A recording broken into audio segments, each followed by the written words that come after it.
Do you know what makes you happy?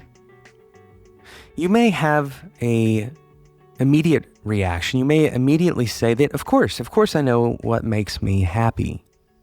But this topic is not as simple as it sounds. And in fact, if you think about it, most of the things that we do in our lives are ways of trying to find how to be happier. Oh, it's a loaded term, of course. What exactly does it mean to be happy? And there are a lot of scientists who are kind of on the case. They're trying to figure out what it means to be happy. Because as it turns out, being happy is kind of an evolving term, right? It means different things for different people. And sometimes it means different things from moment to moment for the same person. And so this can become a huge trap for developers. We're going to talk about why in just a moment. My name is Jonathan Cottrell, and you're listening to Developer Tea. My goal on this show is to help driven developers become better at what they do by connecting to their career purpose, their underlying career purpose, and using that to fuel them so they can have a positive influence on the people around them. That's the goal of this show. Today, we're talking about a principle that applies to everyone. This principle is very simple, that happiness is an extremely complicated and multidimensional concept. And unfortunately, we allow only one dimension of happiness to drive us most of the time. I'll give you two very simple examples that apply to literally everyone. Everyone eats and everyone sleeps. Now, what makes you happy to eat? What food makes you happy to eat? Some people may immediately think, well, of course, candy makes me happy. Other people may think that eating healthy food makes them happy. Another person might think that eating nostalgic food, like a recipe that reminds them of one of their grandparents, for example, that makes them happy when they're eating.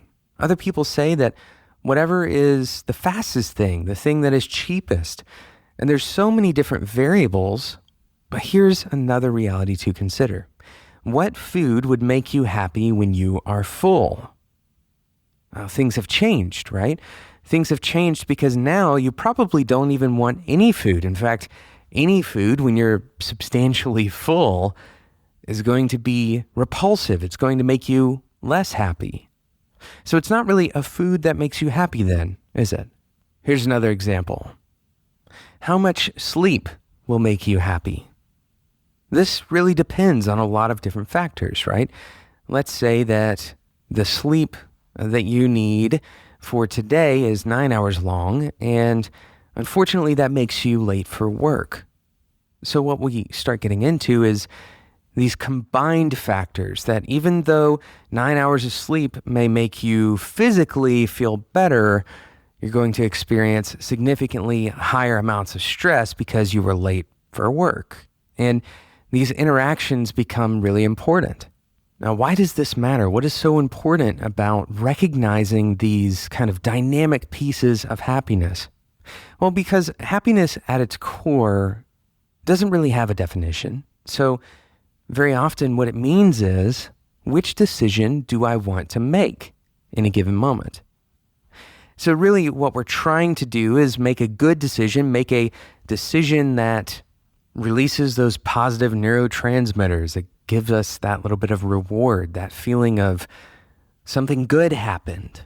And so the things that are good happening, for whatever reasons that those things are happening, those things make us feel happy. So what this can lead us to do, unfortunately, is become impulsive with our decisions and allow our biases to show through, because our happiness is really coming down to momentary decision making. What things will make us happy? The things that we think will make us happy, very often they don't, at least in the long run.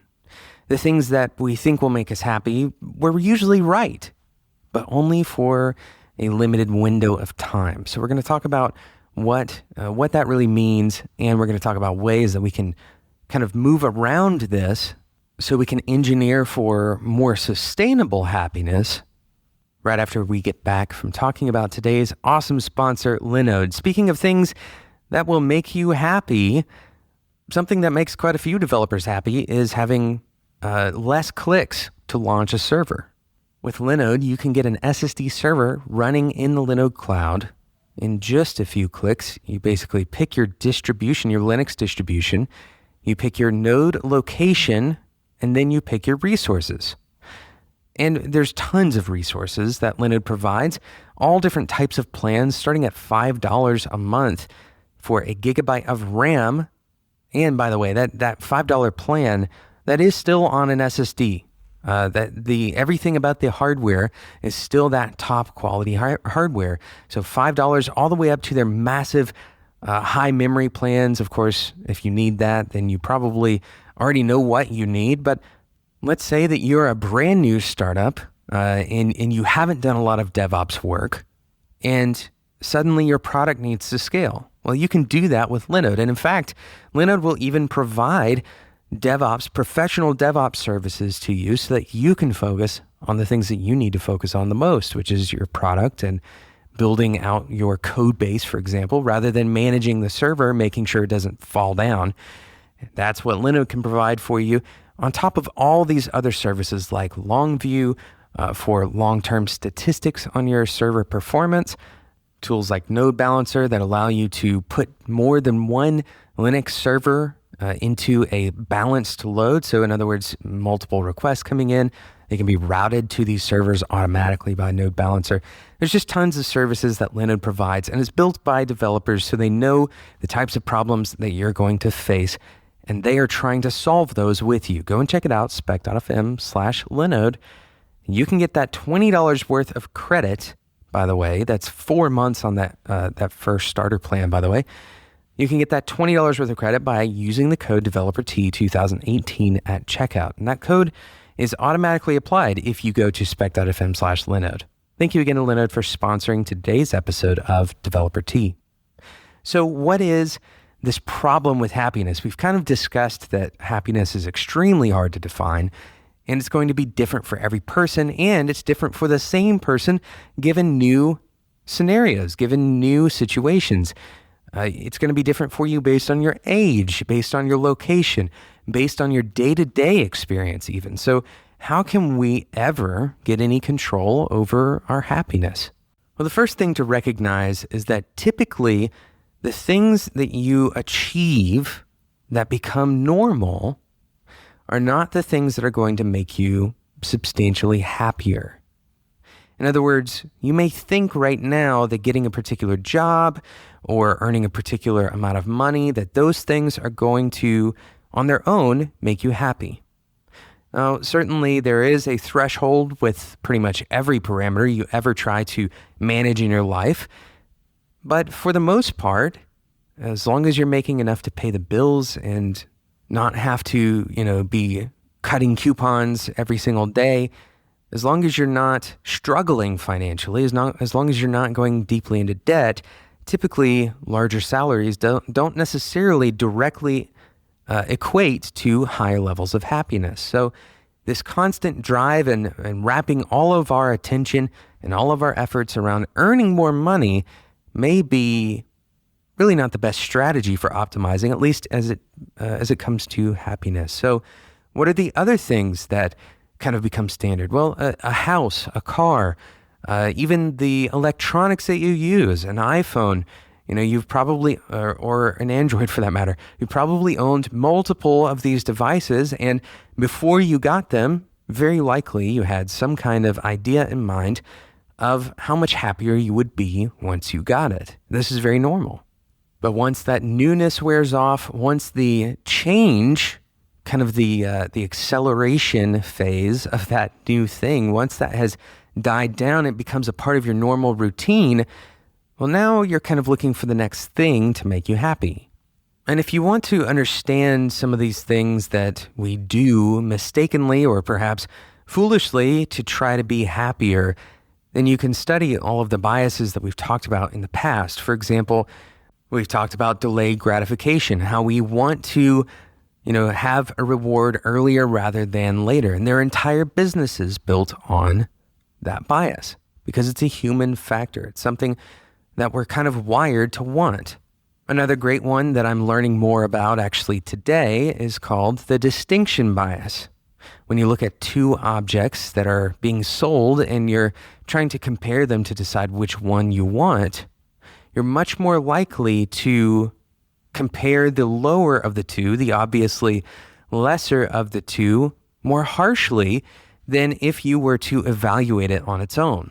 In other words, let's say you had, and the classic example is televisions.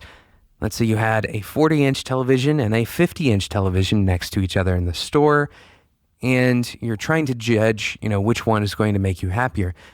By having the knowledge that the 50-inch television is, easily comparable to the 40-inch, you are naturally going to judge the 40-inch much more harshly relative to how happy you would be if you were to have it. In other words, you're more likely to be happier than you think you would be just getting the 40-inch.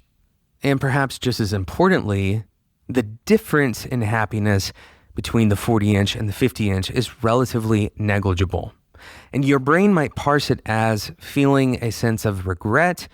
It may parse it as feeling like you made the wrong decision, like you made a bad decision, and that you may actually have pain rather than happiness as a result of buying the 40-inch television. And that's two very simple biases that directly apply, and there's probably hundreds of others, some with names and others that are still being discovered and described through research. And the reason we bring up bias again in this episode is because as a developer, you have to make choices all of the time. In your career, you have to make choices all of the time. And very often you're going to wrongly optimize for what you think is going to make you happy, but in the long run, won't. In the long run, it's not going to have any positive effect, or it'll have a very limited positive effect. So here's a very simple exercise. I want you, as you go throughout your day, I want you to, in the very beginning of your day, and I do this in my journaling processes, at the very beginning of your day, I want you to define what will make you happy that day. What will make today a great day? Now, I usually list 1 to 3 things. You don't want to make this list too long because you want it to be accomplishable. When you put these 3 things on the list, these are actually going to be your priority items for the day. Now, hopefully you figured out a way to align things that are going to make today a great day with your work, at least in large part. Hopefully most of the time those 2 things are going to coincide. If you go too long of a period where those 2 things are not coinciding, perhaps it's time to evaluate why. Now, that doesn't necessarily mean that you need to change jobs. It may mean that you need to change your perspective on your job. I'll give you a hint. This is a very hard thing to do. It's very hard to take these 3 things and, number 1, maintain focus on them, but number 2, wrap all of your decisions throughout the day on them. So, defining something that's going to make you happy today, does that really help out in determining, what you should eat for lunch? Not necessarily. And so what you have to do to supplement this is to define your underlying values and purpose. This is very hard to do as well. But for example, for me, I know that one of my underlying values is to prioritize my own physical health above anything else that I do during the day. In other words, I make time for physical health first. Now, where I make that time depends on the day, but I make time for that physical health. Now, that has an effect on my other decisions. So in that number 1 slot of what will make me happy today, or what is the most important thing today, what will make today great, there's kind of an implicit, call it a 0 indexed item in that list, and that is to follow my values. Follow my values. If I'm not following my values, if I don't have values in order to judge the various decisions that I need to make throughout the day, then it's going to be very difficult to make good decisions. Those values can inform the decisions that don't already have an explicit answer, right? So if I follow my values, then I will decide that has made me happy. This is a strange way to approach it for people who have never done it before. But instead of deciding in the moment if something's going to make you happy, which is going to be an impulsive thing, instead of doing that, you can decide ahead of time based on things that you know for a longer term you actually want in life. Rather than wanting it right now because I'm craving it, I can make decisions more based on my intentional exploration of what I want rather than my off-the-cuff answer of what I want. This is a more methodical way of going about it. So as you're defining these things, I want you to do two things. The first thing is look back and try to retrospect on things that have made you happy in the past. And this may lead you down a bad road. I want to caution you not to look back and fall prey to your hindsight bias, which is going to look back and shape things kind of the way that you want them to be, or shape them in a way that your opinions line up with how they were, right? I want you to look back and try to remember, maybe through pictures or even going through notes. If you've been a journaler, that will really help a lot. If you have some way of tracking that, then certainly go back and use that rather than your hindsight. But try to remember times where you actually felt fulfilled, where you felt happy, where you felt positive. The second thing I want you to do, I want you to engineer more dynamic events into your day. These can be as simple as walking down a street that you've never walked down, or trying out a new restaurant that you've never tried, or they can be as crazy as every vacation, you never visit the same place twice, right? You don't have the same vacation spot. You always go somewhere new. And the reason for this is because our brains adapt. We talked about this a lot on the show before, but our brains adapt to things that are familiar. And so they're not going to stick out as much. And to prove this to you, you can look back throughout your life and notice the high points that you remember. And you may have some faint memories of specific instances in very normal circumstances, but by and large, people tend to remember things like vacations, holidays, and tragedies much more than they're going to remember, an arbitrary third Monday in May of 2004. We don't keep track of things this way. So in order to understand how we can create positive memories, how we can create a sense of happiness, we need to recognize that some of those intermittent and difficult to adapt to events are going to be a key factor in organizing our day, in creating our normal habits. So another thing that you can do is have new conversations with friends. Find ways of making your conversations dynamic. There's tons of ways to do this. Very simple things like finding topics to talk about that you've never talked about before.